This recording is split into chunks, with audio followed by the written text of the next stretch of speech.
As Ohio and the rest of the country venture into reopening, businesses are taking safety precautions to prevent another coronavirus outbreak. I visited a famous Dave's restaurant in West Toledo where takeout continues to dominate how people receive their food. I witnessed a couple of people who went in without PPE. The Franklin Park Mall in Toledo reopened May 12th, along with the rest of Ohio retail businesses. Multiple businesses within the mall are still closed at this time.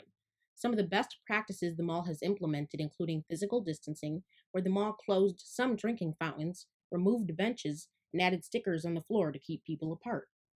The CVS on Monroe Street in Toledo was filled with people who had to conduct essential business. I witnessed a majority of people wearing masks, while others did not. The CVS Corporation has opened testing sites at some of its locations. The one I visited does not conduct testing along with all the other Ohio CVS locations. Ohio Governor Mike DeWine described the risks of reopening in a Fox News interview, saying it was a risk both ways. It's really a risk no matter what we do. It's a risk if we don't do anything. It's a risk if we do this. What we have done is come up with the best practices for businesses to reopen. Health experts continue to push testing as the best way to reopen parts of the country. Ohio hasn't done the best job as far as testing, ranking near last in testing numbers. President Trump downplayed testing, calling it overrated. Testing's frankly overrated.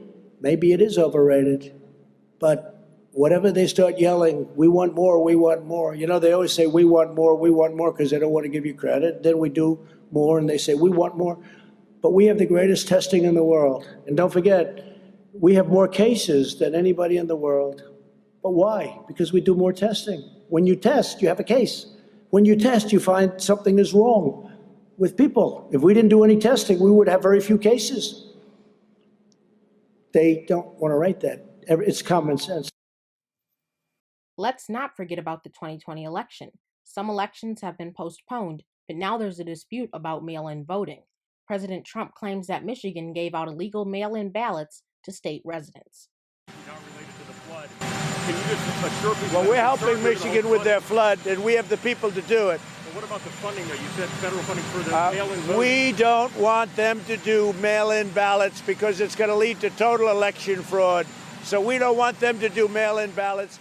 According to U.S. law, mail-in ballots are simply not illegal. It's been proven that mail-in ballots are safer. In fact, President Trump submits a mail-in ballot from the state of Florida, even though he works out of Washington.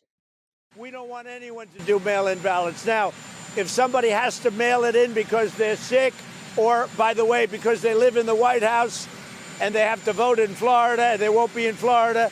States are using this form of voting as a way to keep people distant from each other and reduce the amount of people making contact with voting equipment. In Toledo, I'm Jaden Jefferson.